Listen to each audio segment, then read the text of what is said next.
Lance Stroll gets through the first part of Rascasse okay into Anthony Nogues. Yeah, that was like a driver error. It looks like he turned in late. Now, whether that was because there was pushing going on, he was on the marbles. You could hear the marbles on board, and I think he might have I'm sure a little bit of pushing, bit of understeer, bit of sort of the engine pushing him on, but I think he got on the marbles and just didn't turn at all. Kimi Antonelli on the radio. What do I do? In. I was too late. Okay. They're gonna pit, man. He did the right thing slowing down, waiting for the call, didn't he? But it was just all a bit too late for him. They had so much margin. That's why building up the big buffer has allowed him to get that wrong effectively, but easily stay ahead of the two Ferraris who pitted. So you got all these lap cars in between, and then at some point we'll pan back and see the Ferraris who will line up in the end behind Antonelli when the lap cars clear, but Mercedes buying themselves plenty of margin there. So Russell took his 5-second penalty then as well, which must be why Hadjar was through. I didn't think I saw it, but yeah, cycling back through. But Hamilton taking that 5-second penalty leaves him ahead of Charles Leclerc. Hadjar able to get back ahead, but that's a car with an issue. So we're going to get a gaggle of two races from the restart. Antonelli, Hamilton and Leclerc, and then Hadjar, Russell, Gasly, Piastri. I don't even know why I'm listening. I honestly, at that point, I know we need to become better, but why are you not letting me out? I didn't even understand your explanation, to be honest. Well, on the weekend, when he's extended his contract for multiple years, putting all these eggs in the Ferrari basket, his frustration is clear. So best case for Leclerc, he stays out, he gets track position over Hamilton, he's in second place. Doesn't affect Ferrari's life. Best case for Ferrari is you have the car on new soft tyres behind the Mercedes and you have a chance to attack. Now, obviously, Mercedes have covered him off, but But that was Hamilton, though. You're putting Hamilton in that situation.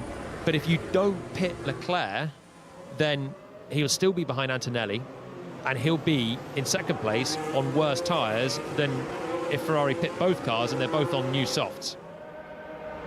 So it makes Leclerc's life worse. It lets Hamilton off the hook with his penalty, but overall for Ferrari, they're still second and third, but the car in second has soft tyres. Yeah, but it commits Leclerc to finishing behind Hamilton, and that's his thing. He's thinking, well, look, second's better than nothing.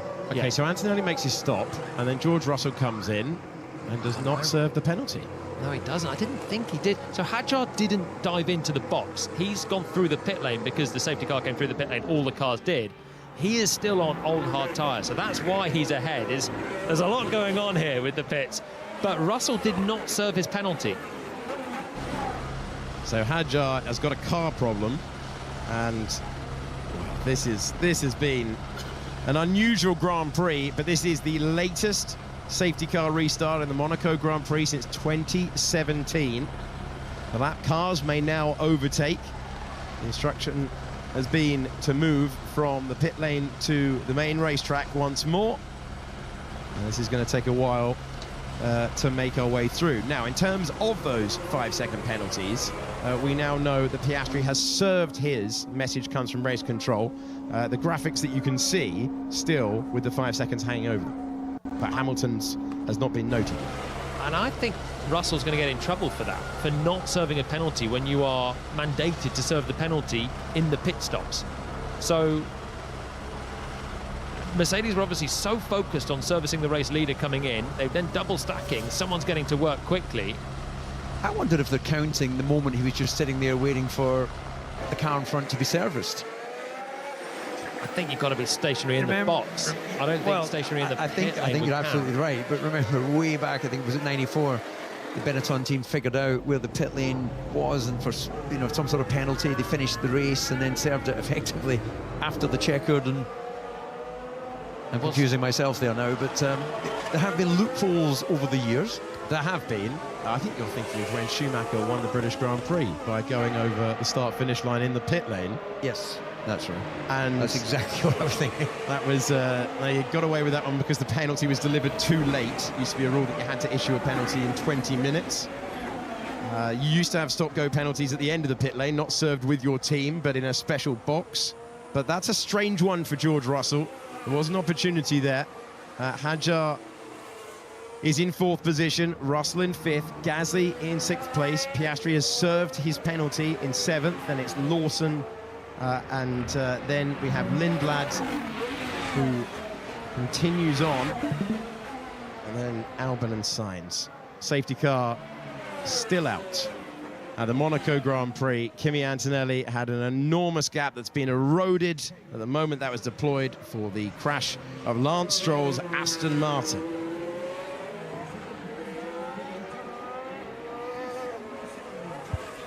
And we are circulating behind the safety car, and we are awaiting the lap cars to form up in the queue, and the Hamilton penalty graphic is confirmed by race control that has been served. So Piastri and Hamilton did serve the penalties. Russell, Gasly and Colapinto did not. And have I served my penalty or not? I spent about 10 seconds in the pit lane. Watch, let's talk about it after. Yeah, I just need to know if I'm getting a 5-second penalty and I'm stood behind Hadjar on hard George, tyres. I'll give you the messages as the messages come through, okay? Yeah, all right, mate. Play it cool, George, play it cool, because I don't think you have. He's going for the, it's a 5.5 second stop, but going for the DC loophole. And the team obviously saying, shh, shh, shh. Let's not put our hands up and question the fact that we have done this. The safety car is in on this lap. It's been a very, very unusual occurrence of the Monaco Grand Prix. The 83rd running all time in this event.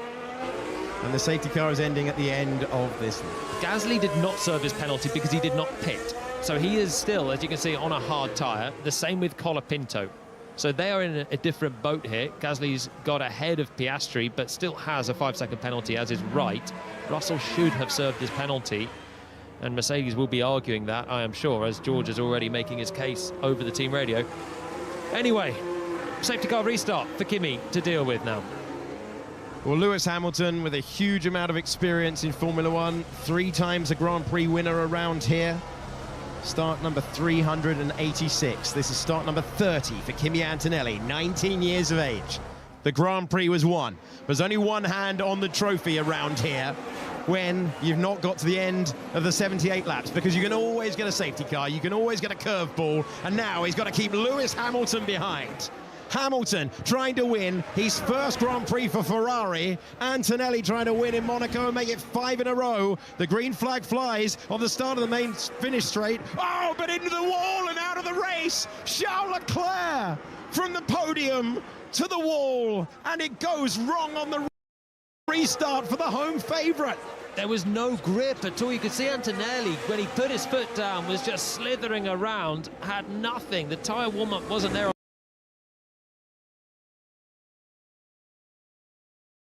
Podium, possibly for Isaac Hadjar, and it's heartbreak for such a frustrated man this weekend. Isaac Hadjar has won Formula One Grand Prix podium. He is in 3rd at the moment with an ailing car. He will not believe it if he finishes there. The cars have been called to go through the pit lane, and the home favourite, Charles Leclerc, retires on the safety car restart. Antonelli, then Hamilton, then Leclerc. Final corner, we're going back. That's bizarre. He's just got no grip, no warm-up at all. Honestly, I'm not yet. I'm going to take the blame. These brakes.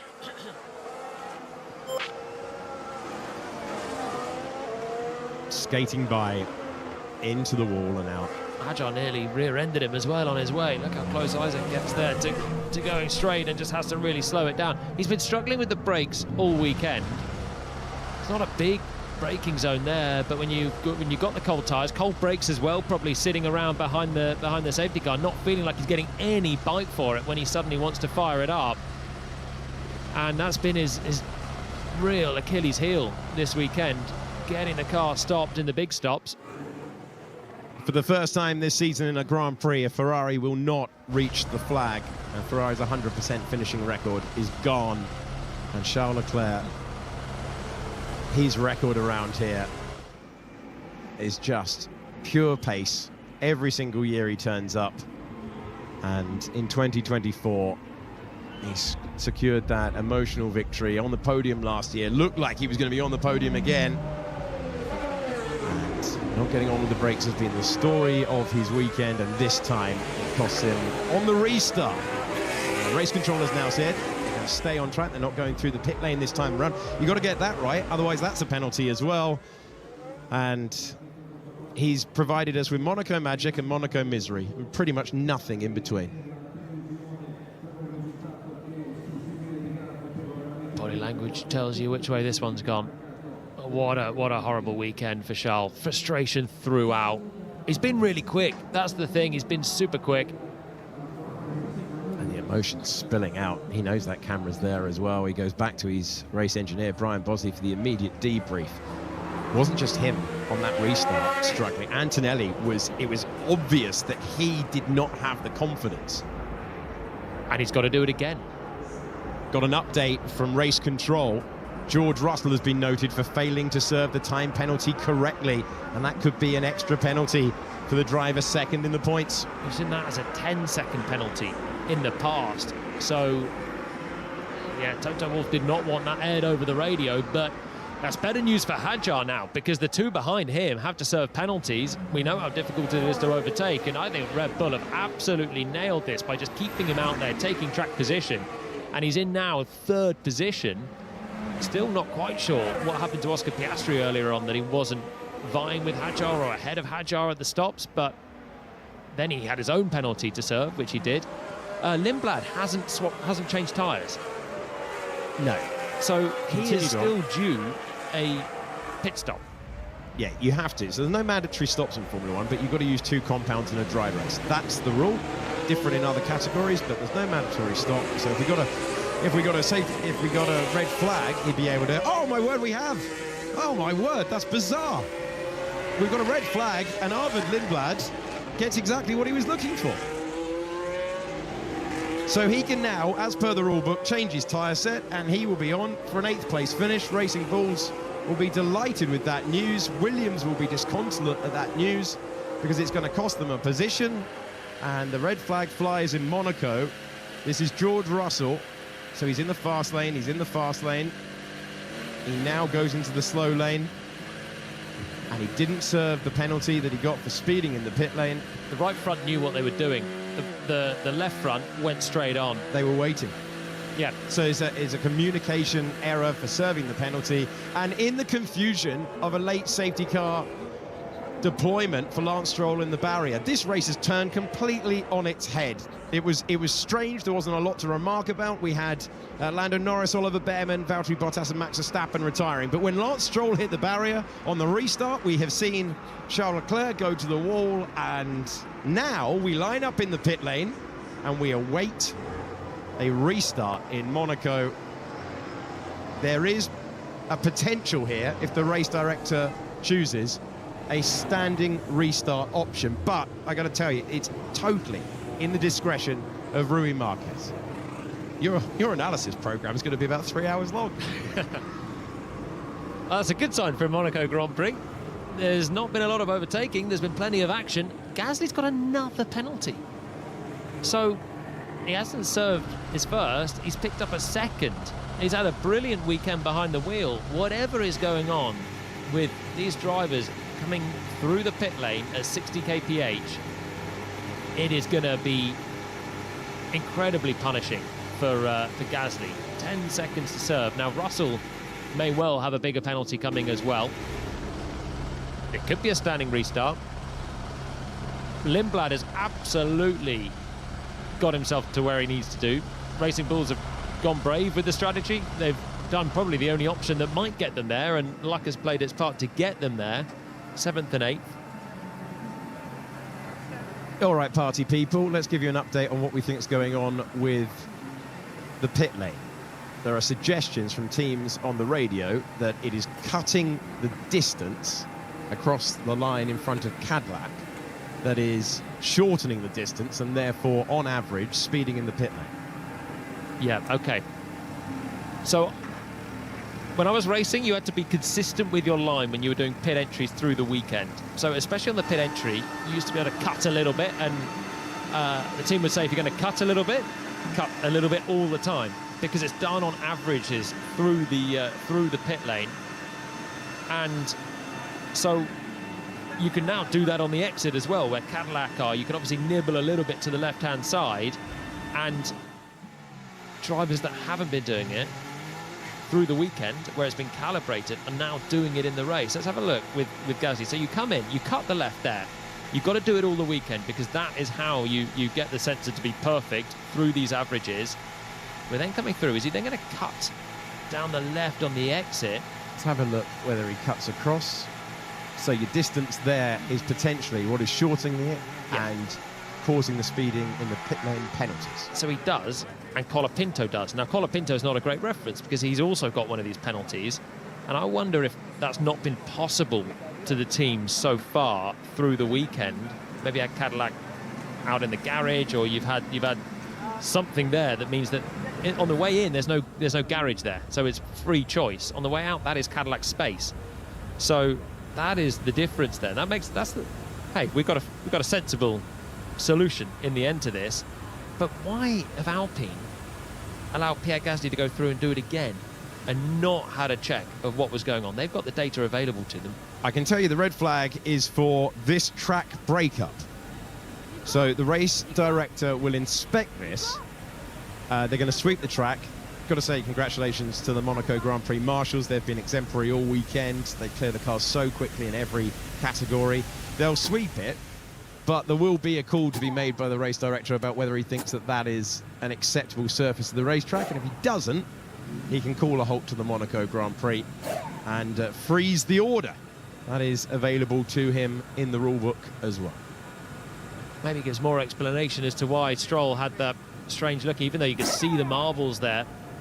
Track breakup, losing grip, and drivers still turning in. You've got Stroll going in, and then the next time they're trying to attack with any speed, you've got Charles Leclerc going in as well.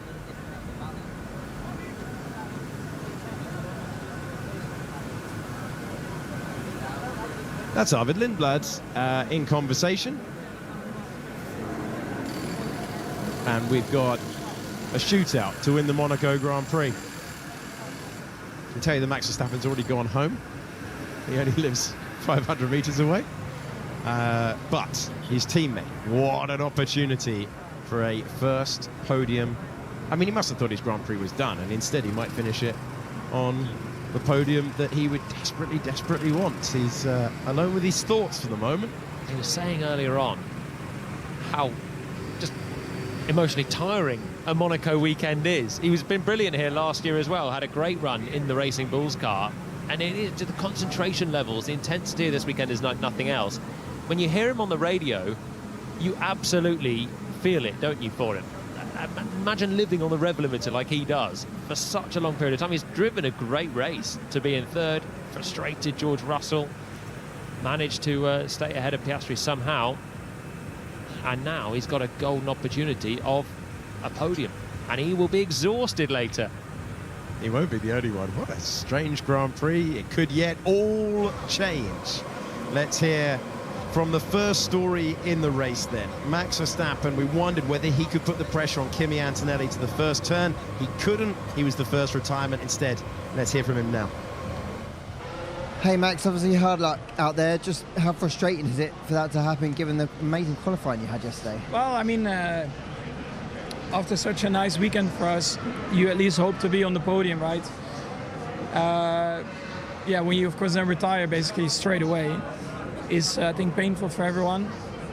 There's also no need to be super upset because I think everyone is already really disappointed about it. And yeah, it's just a shame for everyone.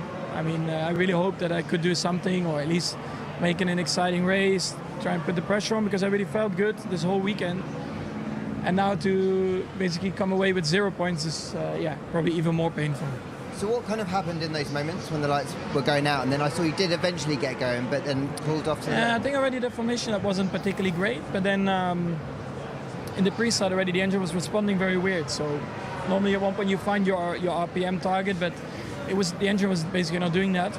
And then when I dropped the clutch, it basically dropped dead. I only had the battery at one point that helped me go forward. And yeah, after that, the engine sounded really bad as soon as I had a bit of power back. And I'm sure if I would have just gone flat out within the lap, I would have destroyed it completely. So they told me to bring it back slowly. Hard lap, Max. Thanks. Max Verstappen in conversation with Lawrence Barretto precisely 90 minutes before he wanted to be. Kimi Antonelli's done everything right today, and he holds the position that he would have wanted. It is the latest restart that we've had in Monaco since 2017, and it could yet all change. It looks tricky out there. It looks especially tricky at turn 19 because the track is breaking up. Rui Marquez, race director, is... let's look out the commentary box window now. Yeah, he's having an inspection of it at the moment. This is the crowd in front of the commentary boxes. Just going to do a little bit of tourism for you. The race has been paused if you're just joining us. Antonelli has dominated this event, and he has just had so much pace in comparison to Lewis Hamilton, who looked like he was going to be on the podium with his teammate Charles Leclerc, but Charles Leclerc skated wide on the restart. It promotes Isaac Hadjar to third position. George Russell is under investigation for failing to serve his time penalty correctly. That usually results in a 10-second penalty. He's back together. And then it is Gasly, Piastri, Lawson. Arvid Lindblad was looking for a red flag, and he got it. There's Rui Marquez. He was for a long time the Formula 3 and Formula 2 race director, learnt his trade there, and then got promoted to the big job. And he is now, at this moment, assessing whether the racing surface is acceptable. Is it likely that we would effectively have, with that breakup, marble style on the racing line? If he feels it's too far, he can call a conclusion to the race. That is available as an option for him. Conversely, if you like a little bit of drama, he could send them round and do a standing start. So all things are possible, Jolyon Parler. Into an unknown track surface, heading into Anthony Nose. I mean, it's tough to know which way this is going to go. They're all having a look and seeing it. We completed so much of the race, 68 laps. Still sweeping the marble. I mean, there was so much marbles down there. And Marshall's, as ever, doing a good job. They cleared Leclerc's car so quickly, didn't they? I was surprised when the red flag went, but you can see the track breakup. New bit of tarmac down there, and it's not stood up to a full weekend of running. Well, for Kimi Antonelli, he will be thinking, you know what, we've seen enough today. Staring at a 5th consecutive Grand Prix victory. He would be the first Italian to win since 2004. And he would extend his advantage in the World Championship beyond 2 Grand Prix wins. Lindblad staying cool, isn't he? Staying chipper. Down there with Oliver Rowland. He was a development driver at Renault when I was there. Ollie Rowland, super quick. Gasly's just been told he's got another penalty coming. Oh, the frustration. He's done what he will deem as absolutely nothing wrong. Great qualifying effort for him to be 9th. Putting together a good weekend, got a place at the start, got ahead of Norris, absorbed the pressure. 10 seconds worth of penalty for something so silly and innocuous. And that is displayed by the amount of other drivers that have done the same thing. We're under red flag conditions at the Monaco Grand Prix after Lance Stroll. And then Charles Leclerc hit the barriers. And an incident involving Isaac Hadjar under the safety car is now noted. Saw Derek Warwick on the grid, part of the stewarding panel. Wandered past him at green light and nearly said good luck. Yeah, he's a very busy man at the moment. I said, you'll be hoping for a nice quiet day. Not a lot of overtaking, few incidents. You sign up to Monaco and you think, there won't be too much, will there? There won't be too much to do. Nice weekend on the harbour side. Au contraire. Just have a look at some track limits or something. Oh my word, they have been busy. Round of applause for Charles Leclerc for his efforts this weekend. Good to see Fred Vasseur back after having to miss yesterday under medical observation. And this Well, we find ourselves playing the waiting game. It's up to the race director. It is entirely up to him whether he thinks the conditions are raceable out there, whether he thinks they can continue with this Grand Prix, or whether he will call an end to it.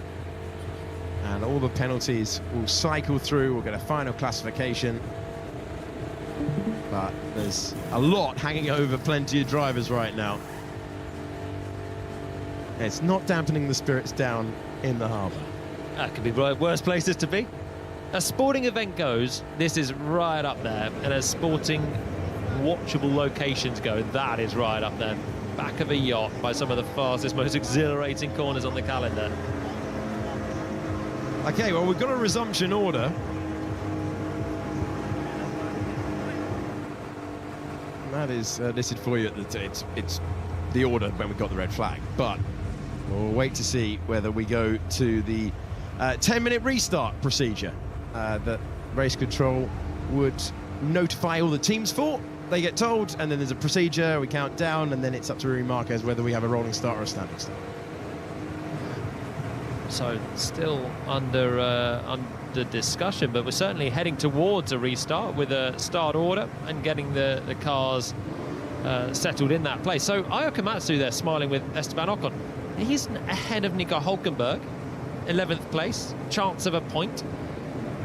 He'll need some more drama to happen for that to be the case, but maybe Gasly's 10-second penalty will be there with only 10 laps to try and get that sorted.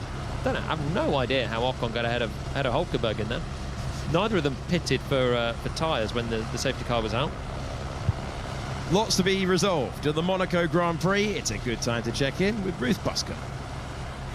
With 10 laps to go, we have more to play for than we thought we might have. Now here, after lap 55, historically, the chance of safety car goes up. We have reliability issues starting to creep in. Things like the brakes, they're screaming on fire. And also, when it comes to strategy, both the drivers and the teams get more aggressive, making lunges.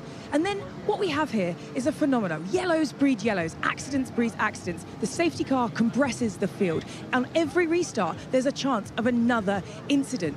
With 10 laps to go on a restart, if we get a standing start, it could all change once again, and we could have another safety car or even another red flag. Looking at the cars at the front, no one has got a brand new soft left, so they're going to be choosing the best soft tyre they have available to try and get that grip off the line, with Lewis Hamilton being in the prime position to be able to sneak that win off of Antonelli. Further back, well done to VCARB. They actually kept Lindblad out to defend Lawson at the restart, and in doing so, when the red flag came, both cars cashed in with an extra stop. And also well done to Williams, who've managed to do some bit of teamwork by backing off of up to 1.5 to 2 seconds, which has secured Albon currently in P7. Can he stay within the seconds of Gasly to be able to do it? I'm expecting drama from the front to the back of the grid on this restart. It isn't over, it's a race of attrition, and frankly, we still don't know who the winner's going to be. Thank you, Ruth. It ain't over till it's over. So it's a drive-through penalty for George Russell. It's a drive-through penalty for failing to serve his original speeding in the pit lane penalty correctly. And his difficult weekend just got even harder. A consequential moment. If you make a pit stop after receiving a time penalty, that is the moment to serve it. He did not do so. The car was serviced, and that is a drive-through penalty with the field backed up. Kimi Antonelli's brilliant day just got even better. It feels like a huge milestone in the World Championship.